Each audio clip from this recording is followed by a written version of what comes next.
Sir IPS ആണല്ലേ? IPS അല്ല, CP+. കാലടിയിൽ Shri Shankaracharya സ്വാമിയുടെ 1238ാമത് ജയന്തി മഹോത്സവം ഏപ്രിൽ 17 മുതൽ 21 വരെ നടത്തപ്പെടും.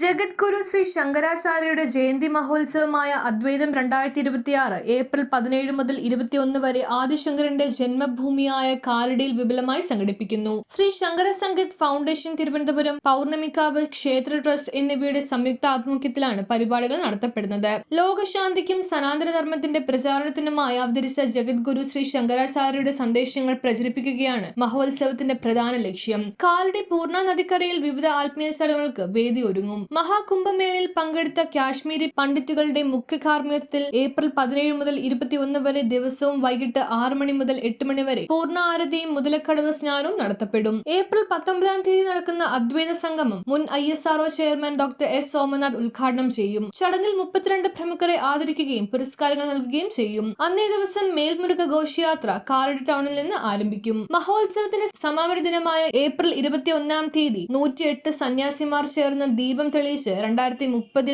ശൃംഗേരി മഠത്തിന്റെ നേതൃത്വത്തിൽ നടത്താൻ ഉദ്ദേശിക്കുന്ന മഹാകുംഭമേളയ്ക്ക് തുടക്കമിടും. ആദിശങ്കര ജന്മഭൂമിയായ കാലടിയിൽ ശ്രീ ശങ്കരാചാര്യ സ്വാമികളുടെ 1238ാമത് ജയന്തി മഹോത്സവം 2026 ഏപ്രിൽ മാസം 17 മുതൽ 21 വരെ 5 ദിവസങ്ങളിലായിട്ട് ആഘോഷിക്കപ്പെടുകയാണ്. ഈ വർഷത്തെ ശങ്കര ജയന്തി മഹോത്സവം അമൃത മഹോത്സവമായിട്ടാണ് ശ്രീ ശങ്കര സംഗീത് ഫൗണ്ടേഷനും പൗർണമിക്കാവ് ക്ഷേത്ര ട്രസ്റ്റും കൂടി ആലോചിച്ചിരിക്കുന്നത്. ശ്രീ ശൃംഗേരി മഠത്തിൻ്റെ നേതൃത്വത്തിൽ പൗർണമിക്കാവ് ട്രസ്റ്റും ശ്രീ ശങ്കര സംഗീത് ഫൗണ്ടേഷനും കൂടിയിട്ട് സനാതനധർമ്മത്തിനെ ലോകത്തിനു മുമ്പിൽ അവതരിപ്പിക്കുവാനും അതിൻ്റെ സത്യവും നീതിയും ധർമ്മവും ലോകത്തിനും വിശ്വശാന്തി പകരുന്ന ഒരു ദർശനമാണെന്ന് അറിയിക്കുവാനുമാണ് ഈ ദൗത്യം ഏറ്റെടുക്കുന്നത്. ആദിശങ്കര ജന്മഭൂമിയിൽ മഹാകുംഭമേളയ്ക്ക് തുടക്കം കുറിക്കുകയാണ്. ഏപ്രിൽ മാസം 17 തീയതി മുതൽ 21 വരെ പൂർണ്ണ ആരതിയും മുതലക്കടവ് സ്നാനവുമാണ് നമ്മൾ അറേഞ്ച് ചെയ്തിരിക്കുന്നത്. 2030 മഹാകുംഭമേളയ്ക്ക് തുടക്കം കുറിക്കുവാനാണ് ശൃംഗേരി മഠവും ശ്രീ ശങ്കര സംഗീത് ഫൗണ്ടേഷനും പൗർണമിക്കാവ് ട്രസ്റ്റും ആലോചിച്ചിരിക്കുന്നത്. ശൃംഗേരി മഠത്തിൻ്റെയും പൗർണമിക്കാവ് ട്രസ്റ്റിൻ്റെയും മുതലക്കടവിനെയും ശങ്കരമഠത്തെയും ആദിശങ്കര ജന്മഭൂമിയെയും എങ്ങനെയാണ് ലോകത്തിനു മുമ്പിൽ പരിചയപ്പെടുത്തേണ്ടത് ആ ദൗത്യമാണ് ഏറ്റെടുക്കാൻ പോകുന്നത്. 12 അഖാഡകൾക്കും രൂപം നൽകിയത് ശ്രീ ശങ്കരാചാര്യ സ്വാമികളാണ്. ദശ പൂജാവിധികൾക്കും രൂപം നൽകിയത് ശ്രീ ശങ്കരാചാര്യ സ്വാമികളാണ്. ശ്രീ ശങ്കരാചാര്യ സ്വാമികളുടെ ദർശനവുമാണ് സനാതനധർമ്മമായിട്ട് അറിയപ്പെടുന്നത്. ഈ ഭൂമിയെ അദ്വൈത ഭൂമിയായിട്ടാണ് അറിയപ്പെടുന്നത്. കാലടിയുടെ വികസനവും വികാസവും ആദിശങ്കര ജന്മഭൂമിയിൽ നിന്ന് തുടങ്ങണമെന്നാണ് ശ്രീ ശങ്കര സംഗീത് ഫൗണ്ടേഷൻ്റെ ആഗ്രഹവും. അതിനുള്ള തുടക്കമാണ് കുറിക്കുന്നത്.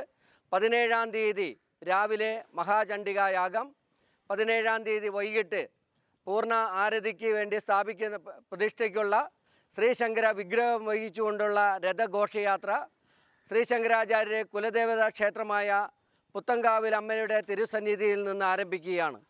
ആയിരക്കണക്കിന് പൂത്താലത്തോടെ വാദ്യമേളത്തിൻ്റെ അകമ്പടിയോട് കൂടിയിട്ട് വൈകിട്ട് 4:30 മണിക്ക് പുത്തങ്കാവിൽ നിന്ന് തുടങ്ങുന്ന ഘോഷയാത്ര ടൗൺ ചുറ്റി അദ്വൈതാശ്രമം വഴി ശൃംഗേരി മഠത്തിൽ എത്തിച്ചേരുമ്പോൾ 6:30 മണിക്ക് പൂർണ്ണാനദിയിൽ മുതലക്കടവിൽ ശ്രീ ശങ്കര വിഗ്രഹ പ്രതിഷ്ഠയോട് കൂടിയിട്ട് ആരതിക്ക് തുടക്കം കുറിക്കുകയാണ്.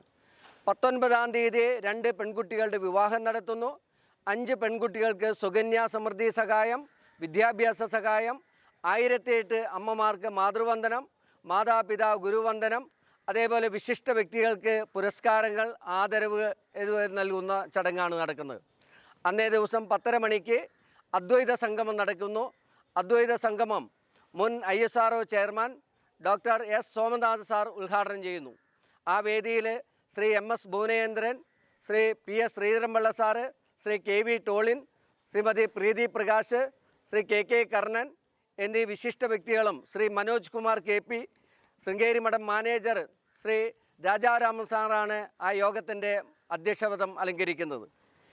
അതേപോലെ ഇതിൻ്റെ ആചാര്യ സ്ഥാനത്തിരിക്കുന്നത് ഭാഗവതാചാര്യൻ ശ്രീ പള്ളിക്കൽ സുനിൽജി അവറുകളുമാണ്. ഇവരെല്ലാവരെയും പങ്കെടുപ്പിച്ചുകൊണ്ടാണ് അദ്വൈത സംഗമം നടക്കുന്നത്. അദ്വൈതൻ 2026 32 വ്യക്തിത്വങ്ങളെയാണ് നമ്മൾ ആദരിക്കുകയും പുരസ്കാരം കൊടുക്കുന്ന ചടങ്ങ് നടക്കുന്നത്. ഈ 5 ദിവസങ്ങളിലായിട്ട് ആ ചടങ്ങുകളെല്ലാം നടക്കും.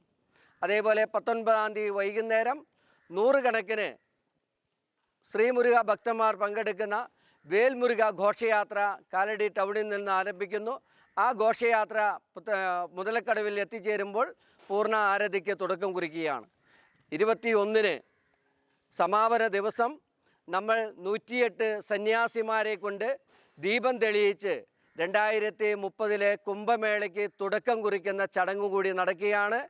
അതേപോലെ തന്നെ മെയ് 22-ാം തീയതി ശനിയാഴ്ച 2027 കുംഭമേളയുടെയും പൂർണ്ണ ആരതിയെക്കുറിച്ച് ആലോചിക്കുന്നതിനും അതിൻ്റെ സ്വാഗത സംഘം രൂപീകരിക്കുന്നതും ശൃംഗേരി മഠത്തിൻ്റെ ഓഡിറ്റോറിയത്തിൽ തന്നെ വെച്ച് 2026 മെയ് മാസം 23-ാം തീയതി ശനിയാഴ്ച ഒരു മഹത്തായ സംഗമം വിളിച്ചു ചേർക്കുകയാണ്. ആ സംഗമത്തിന് നമ്മൾ ഇട്ടിരിക്കുന്ന പേര് പൂർണ്ണ നദി മഹാകുംഭ് മഹാസംഗമം എന്നാണ് പേരിട്ടിരിക്കുന്നത്. അതിൽ വെച്ച് നമ്മൾ 1008 പേരുടെ സ്വാഗത സംഘം രൂപീകരിച്ച് 2027 ആരതിക്കുള്ള തയ്യാറെടുപ്പുകൾ ഈ വർഷമേ ആരംഭിക്കുകയാണ്. ഈ പരിപാടികൾക്കെല്ലാം പൂർണ്ണ ആരതിക്കും ഈ മുതലക്കടവ് സ്നാനത്തിനും ശ്രീ ശങ്കര ജയന്തി മഹോത്സവത്തിനും ഈ പ്രദേശത്തെ മുഴുവൻ ജാതി മത ഭേദമന്യേ രാഷ്ട്രീയ ഭേദമന്യേ സകല സന്മനസ്സുകളെയും ഭക്തരെയും ഈ അദ്വൈത ഭൂമിയിലേക്ക് ശ്രീ ശങ്കര സംഗീത ഫൗണ്ടേഷൻ ഹാർദവുമായി ക്ഷണിക്കുകയാണ്. നന്ദി, നമസ്കാരം. ശ്രീ ഗുരുഭ്യോ നമഃ.